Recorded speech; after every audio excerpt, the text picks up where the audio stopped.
Bagaimana mungkin kemudian pendelegasian nilai-nilai yang ada di dalam undang-undang dikebut dengan membentuk 400-an PP sedemikian rupa.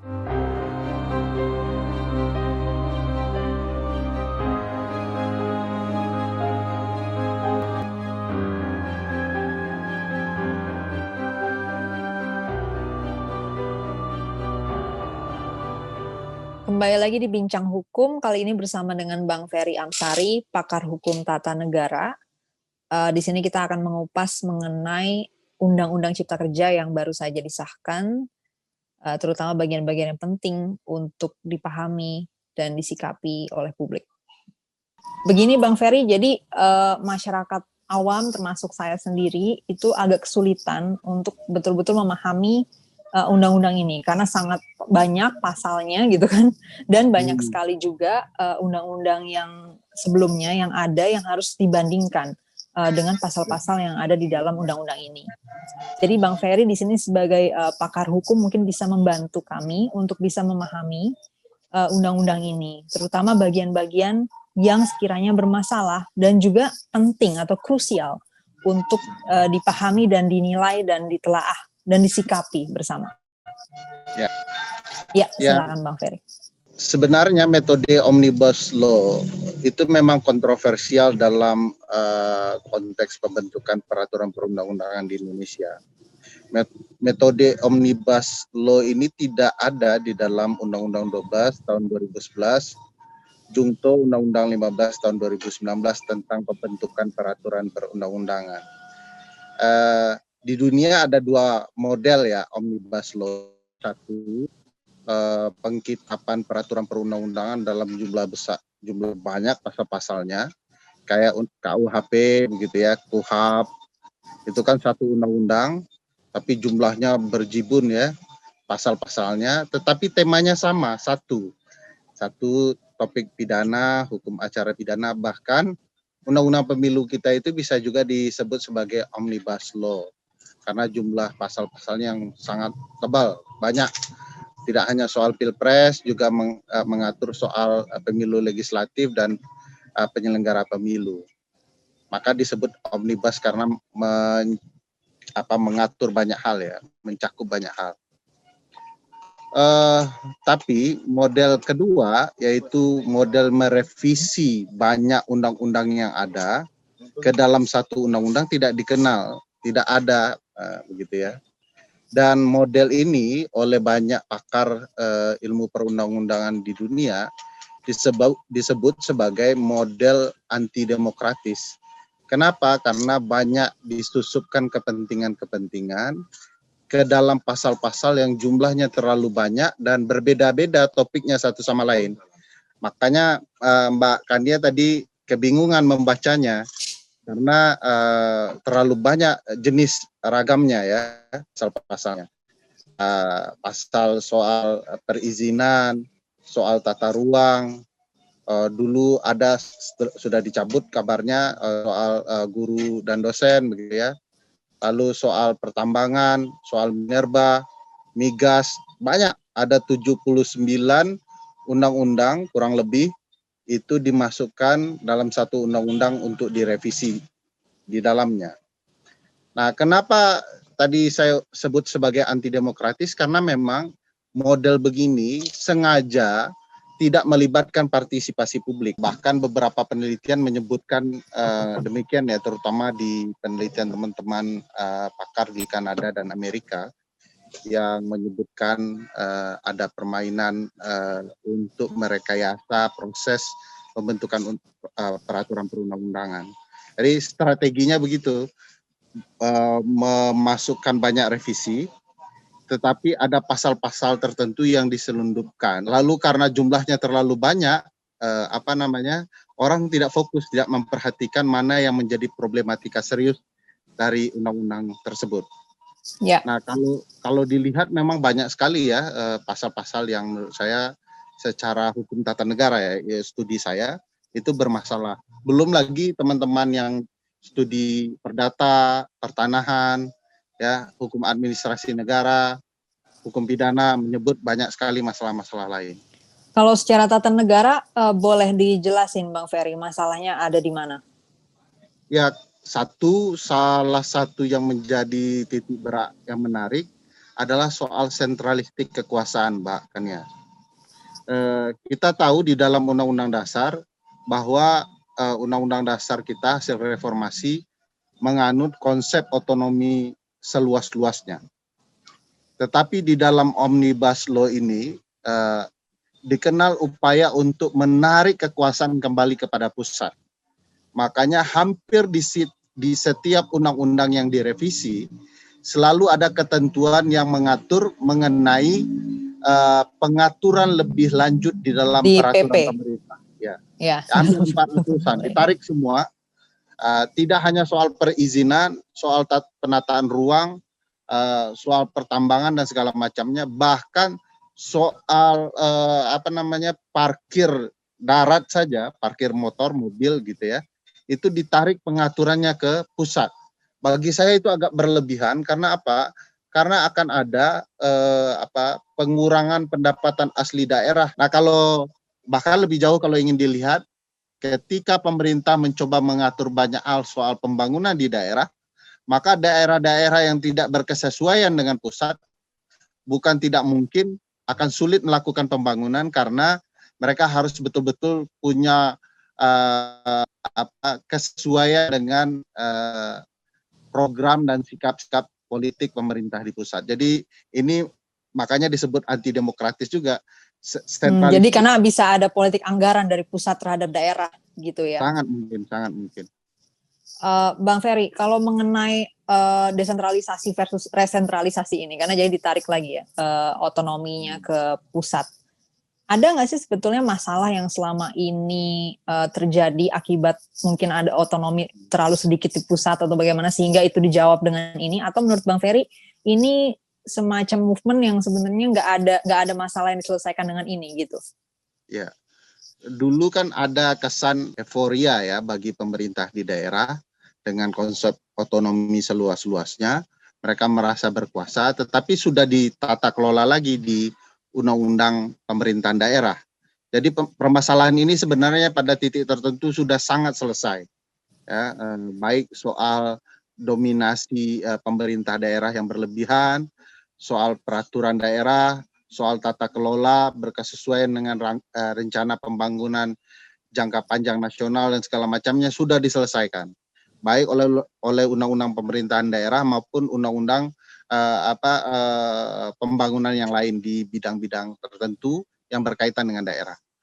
Nah, yang kita permasalahkan adalah terlalu dominannya di setiap sudut pemerintahan, terutama yang berkaitan dengan entitas bisnis tertentu yang sepertinya coba dinarasikan seluruh hal akan melalui izin pusat.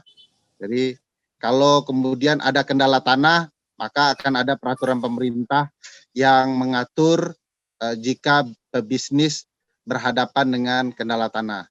Jika kendala perizinan, maka ada peraturan pemerintah yang akan menghadapi atau memudahkan pelaku bisnis sehingga mereka pada titik tertentu akan mengabaikan aspirasi-aspirasi publik di daerah. Kan tidak semua bisnis atau kepentingan tertentu bisa masuk daerah karena cara berpikir publik daerah berbeda. Bukan tidak mungkin pengaturan di pemerintah pusat itu akan ditentang oleh masyarakat di daerah sehingga terjadi benturan-benturan yang malah menurut saya membuat bisnis yang ada di daerah akan tidak sehat. Oke, karena tidak mendapatkan perspektif lokal gitu ya, karena semuanya itu akan ditarik lagi ke perspektif pusat gitu ya, Bang Ferry. Oke. Betul. Oke. Menyoal kita mungkin sedikit agak detail tentang peraturan pemerintah ini tentang PP yang akan mengatur detail-detail teknis pelaksanaan dan mungkin juga ada perubahan-perubahan di sana karena ada sempat beredar juga kabar ya mungkin rumor juga ya. Apakah mungkin Bang Ferry misalnya nanti dibuatkan PP yang isinya itu sebetulnya mungkin semacam mengubah atau membatalkan butir-butir pasal atau detail teknis yang dilakukan lewat undang-undang yang ada sebelumnya gitu misalnya. Karena kan kalau dalam undang-undang cipta kerjanya sendiri kan tidak ada butir-butir detail itu. Kita masih menunggu PP-nya. Nah ini PP, nanti apakah mungkin nanti tiba-tiba tuh poinnya bisa sangat berbeda lagi gitu loh dengan apa yang ada dalam apa yang sudah berlaku sekarang maupun apa yang sudah ada di dalam undang-undang cipta kerja yang bisa kita akses sekarang gitu. Ya, jadi begini, problematika PP ini ada dua. Satu, ada rencana PP itu akan mengubah substansi undang-undang, tetapi pasal ini sudah dihapus di dalam undang-undang cipta kerja. Jadi tidak ada lagi pasal yang mencoba PP mengubah substansi yang diatur di dalam undang-undang cipta kerja. Tapi problematika kedua ada. Problematika kedua, potensi melebarnya pengaturan teknis di dalam PP sangat mungkin terjadi. Jadi karena perubahan-perubahan undang-undang yang ada di Cipta Kerja itu baru soal hal-hal umum, oleh PP itu dicoba diatur yang lebih teknis. Dan pada titik tertentu bukan tidak mungkin pengaturan PP itu jauh dari pola yang ditentukan di dalam undang-undang, bahkan yang ditentukan di dalam undang-undang dasar. Oke, Bang Ferry, saya sempat baca di dalam undang-undang cipta kerja, di situ ada tenggat waktu maksimal 3 bulan untuk pembuatan PP untuk semua aturan yang ada dalam cipta kerja itu.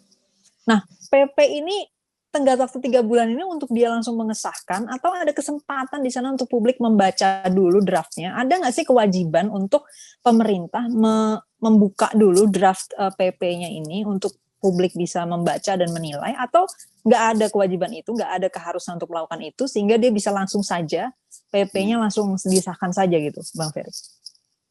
Jadi kalau pakai mekanisme pasal 96 Undang-Undang 12 ya, pembentukan peraturan perundang-undangan itu, dan azas-azas pembentukan tangan, mustahil sebuah peraturan perundang-undangan tidak melibatkan partisipasi publik, tidak dilakukan sosialisasi agar publik bisa mengerti apa substansi dan isi undang-undang tersebut, isi peraturan itu.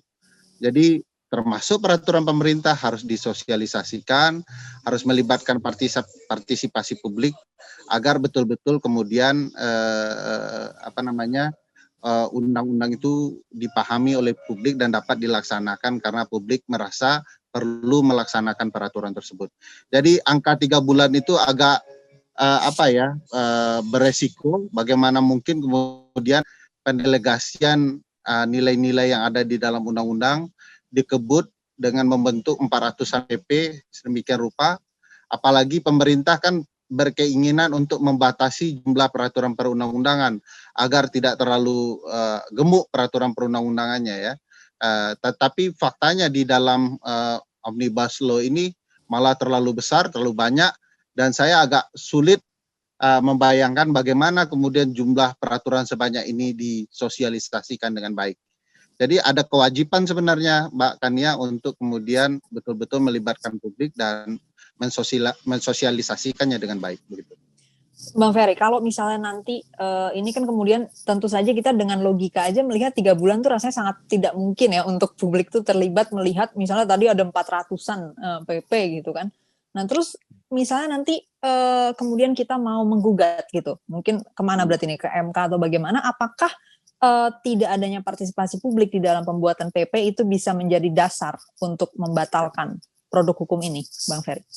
Problematika Omnibus Law ini dua. Satu, isi muatannya, materi muatannya ya. Kalau mau diprotes harus diuji secara material. Jadi isi muatannya itu materialnya kan yang akan diuji. Nama pengujiannya pengujian material. Jadi substansi isinya yang dibahas. Kalau bermasalah di soal prosedur, tidak melibatkan partisipasi publik, tidak ada sosialisasi, melanggar azas-azas pembentukan peraturan perundang-undangan, kedaya gunaannya bermasalah, dia bisa diuji dalam proses pengujian formalitas pembentukannya atau prosedur pembentukannya.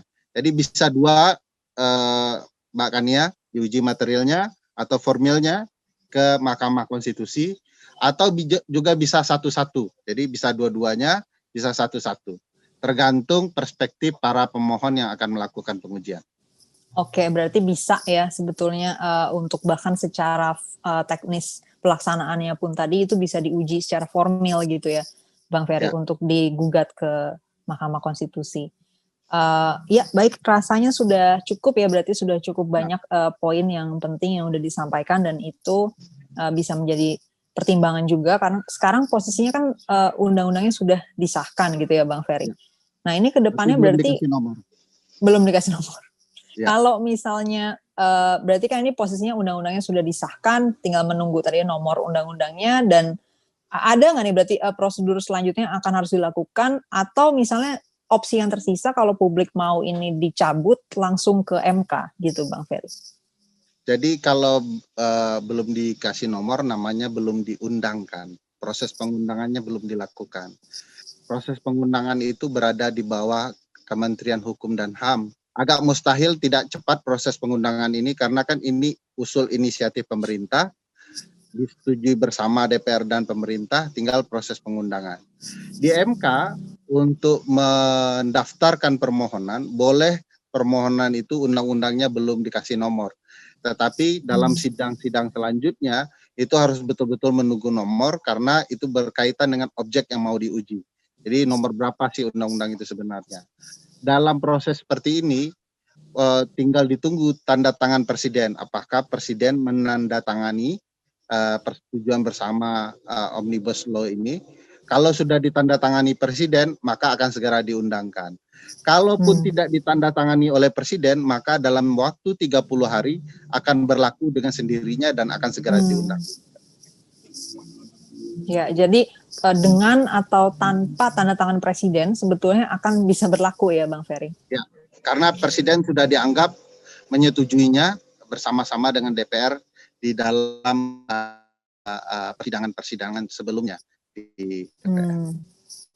Dan kalau misalnya publik mau menolak dan menggugat, itu bisa langsung ke MK walaupun belum diundangkan gitu, Bang Ferry?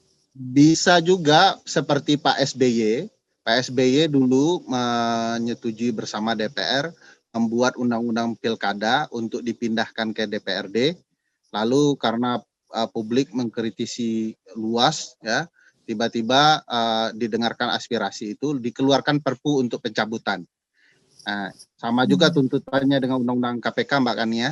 Kalau Presiden Joko Widodo mendengarkan aspirasi publik, dianggap undang-undang ini betul-betul bermasalah, minimal masih meresahkan publik, maka Presiden bisa mengeluarkan Perpu untuk kemudian mencabut isi ketentuan yang ada di dalam Undang-Undang Omnibus Law Cipta Kerja ini. Oke, Bang Ferry, terima kasih banyak penjelasannya dan pandangannya tadi. Mudah-mudahan bisa bermanfaat buat teman-teman semua yang mendengarkan untuk bisa ikut membaca, memahami, dan menyikapi UU Cipta Kerja ini. Terima kasih Bang Ferry sekali lagi waktunya.